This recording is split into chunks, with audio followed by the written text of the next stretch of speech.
It's iPhone season again, so let's talk about what's new with the iPhone 12 Pro. Of course, last year Apple sent me out to Cupertino to see the launch of the 11 and the 11 Pro, and then I've been using the 11 Pro Max for the last year.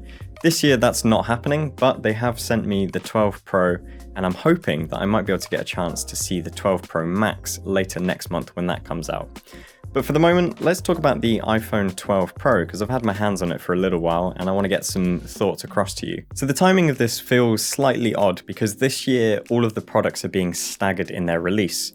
So straight up we've got the iPhone 12 and then the 12 Pro, and then later we've got the 12 mini and the 12 Pro Max. In terms of the hardware and the performance, I feel like the 12 and the 12 Pro are sort of incremental upgrades on last year. For me, it's the 12 Pro Max that I'm most looking forward to, especially for the camera improvements with the larger sensors. So I'm actually going to reserve some of my technical thoughts on the quality of the image for when I'm actually able to see what the 12 Pro Max is like. So I've been seeing a lot of debate in the comments and replies to people's tweets about the iPhone 12, wondering whether they should upgrade from the 11 Pro or if it's even worth it. In reality, I think it's very rare that an annual upgrade of a device is going to provide so much enhancement that it's worth the cost of it. In terms of using an iPhone, I've always felt like they have multiple years of life. So the people I'm expecting who will be jumping to the iPhone 12 or the 12 Pro are likely coming from devices such as the iPhone 7, the iPhone 8, and if you've been holding out since the iPhone 6 or 6S, you have a lot to look forward to. There's been a lot of improvements over the years, but as I say, each year they are just incremental upgrades. Last year was a huge upgrade on the cameras, and I think there's going to be a big upgrade on the cameras for the Pro Max, but for the Pro and for the regular 12, I think it's just incremental on last year's. So I see a lot of content online about people comparing the iPhone to very expensive Pro cinema gear, and while that's kind of entertaining and enjoyable to watch, it's mostly unrelatable for most people.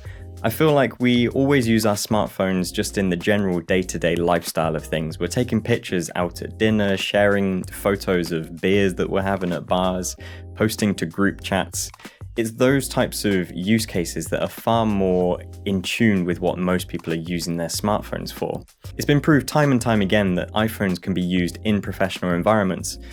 But this year, I feel like discussing more on the informal side of things and the more relatable aspect of how an iPhone can be used. So I guess this video is more of an impression and first look at how things have developed and improved over the last year. But I must admit, I am mostly looking forward to how the iPhone 12 Pro Max is going to deliver with those larger camera sensors and just improved optics all round. So if I am able to get my hands on one of those, let me know what you'd like to see in the comments below. I'm looking to make some specific videos on that and some of the other updates that are coming, such as the Apple Pro RAW. And yeah, there's just a few things that are not quite out yet that I want to be talking about with the iPhone. Yeah, I just kind of like framing just a little bit of it, you know? I'll probably just put a caption that just says trees.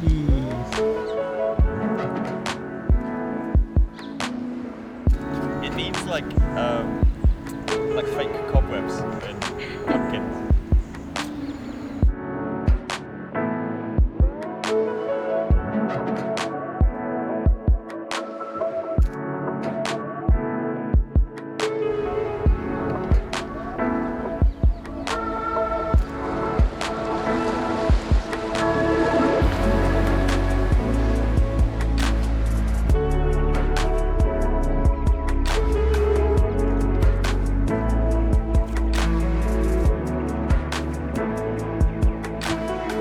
I'm doing some test shots between Filmic Pro and the native camera app. So this is currently with Filmic Pro. So I'm just doing some tests.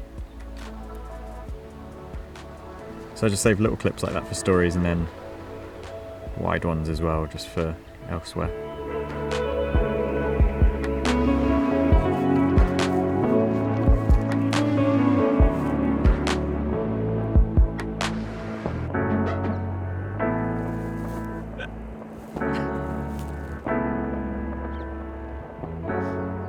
So why should we get excited about smartphone cameras?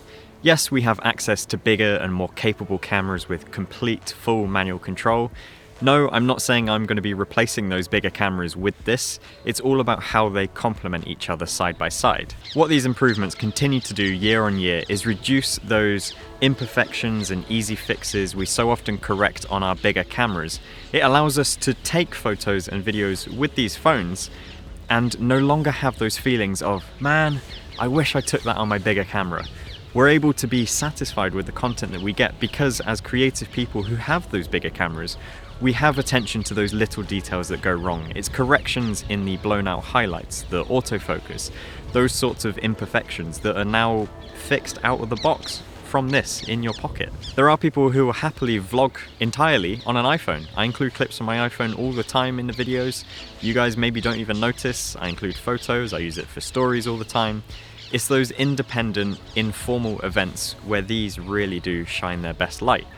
So, as I'm out today, walk in the park, I'm getting shots on this. I'm not worrying too much of, oh, I wish I had my other camera to be doing that, because I'm fully satisfied in what this can do.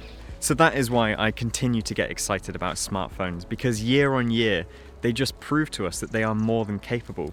For times when you don't want to be carrying your bigger equipment, or you're popping out for a quick errand of some sort and you see something you want to capture, we're more than satisfied with our smartphones. And they continue to hold their ground for a few years at a time. We don't have to upgrade them every year. But if we were, we know that there's always improvements. Hello!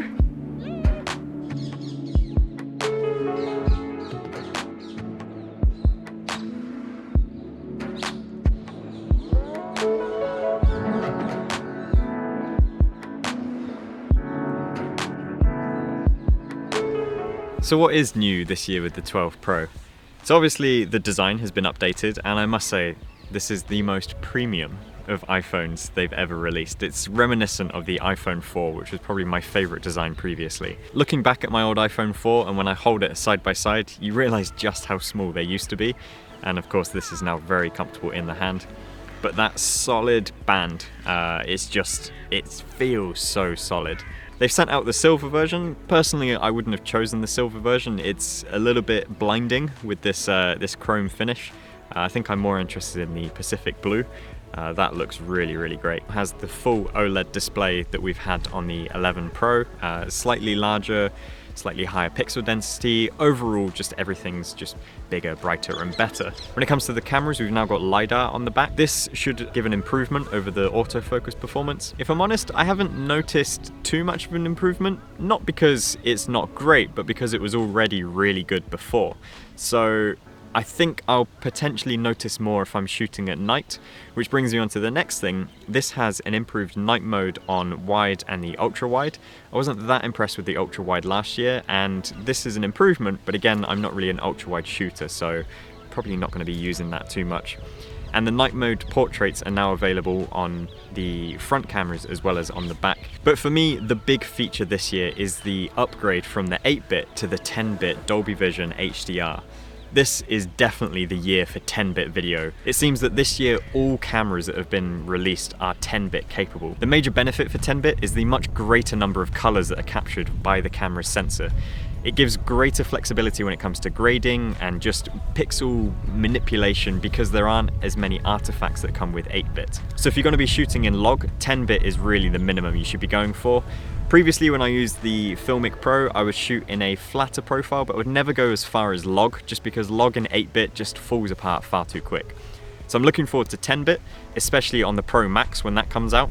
The sooner HDR makes its way into more cameras, the greater flexibility we have in making HDR content and consuming it, watching it, just all things HDR. I'd love to shoot HDR for everything, but the hassle involved in the workflow, the specific hardware required to edit it, to publish it, the differences between where you're watching it, some things are only SDR, some things are HDR, it's a bit of a mess. So getting it in a consumer device such as an iPhone just pushes the industry forward. And I'm really looking forward to seeing how over the next couple of years or so, HDR really makes its way into more and more devices. It's just going to make it easier for people like myself to film in HDR and feel confident it's going to be watched in its best light. We've got improvements to the main camera, the wide, with an increase in the aperture size to an f1.6. It's also now a 7-element design, so it should be sharper overall. Sometimes I do find the iPhone cameras are a little too sharp, and I believe there's also been improvements to the portrait modes, but again, coming from someone who has access to other cameras with true optics in their lenses, I'm not really one to enjoy the portrait mode.